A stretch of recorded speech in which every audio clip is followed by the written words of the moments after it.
Hi, good afternoon. I just want to take a few minutes to talk through the world of the private training provider. So if you are thinking about becoming an education provider, or if you are one at this moment in time, some of this might well resonate with you.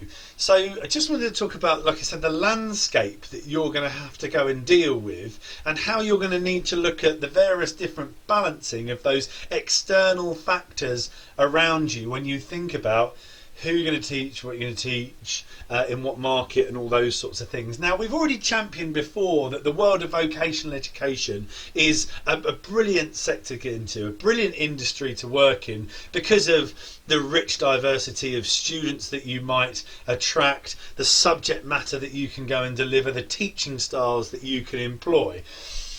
And so it's a tremendous industry to be in, but it's also a fairly difficult industry to navigate your way through, because you will need to be responsive to a number of different kind of types of people and industry bodies, and so there are bits of red tape to cut through and all those sorts of things, and it's important that we navigate those waters as effectively as we can, because we shouldn't fear our education provision being a commercial entity. We shouldn't fear profitability, but it also can't be the be all and end all and the driver. If you're in this industry just for the cash, then you might look at other areas. And so I just want to talk through why we feel that the world of the private training provider is a difficult one, and often the training provider will get the universal finger of blame pointed at them when it comes to discussing standards or how well the people they are speaking to have been educated. But again, the world of the training provider, you're not completely alone. It's not, you can't just make up all of your own decisions in your mind as to, well, this is what I'm going to go and do, and I don't care what anyone else thinks, because within the world of education you've got industry bodies, you've got awarding organisations, you've got employers, you've got the general marketplace, and so all of those people have their different needs and wants around your provision. It's really important that you understand the needs and wants of the various markets and stakeholders within your area to make sure that you are delivering an efficient and an effective and a profitable education provision.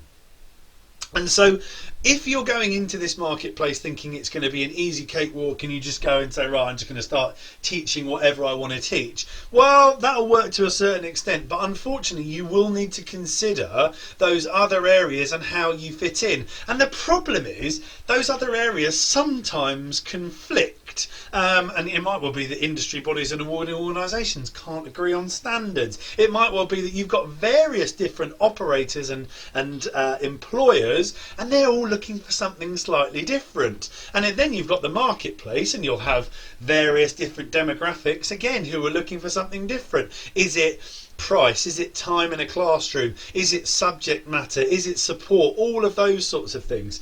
So there's a whole myriad of things to consider here. So when you are thinking about your educational provision, when you're thinking about your course portfolios, you really need to consider and do your market research around what sectors are you looking to influence, and what pressures are on those sectors, and what are the values and costs and all those sorts of things that are associated with those various different entities that will affect your marketplace.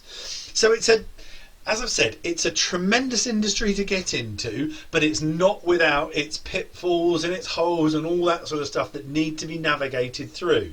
A clear understanding of who you want to train and why you want to train them for what outcome is absolutely paramount here. We need to think about student starting points, we need to think about student end destinations and the journey that they're going to go on, and making sure that we tick the boxes of those various entities that influence your market. If you want to chat through any of this, then feel free to give us a call.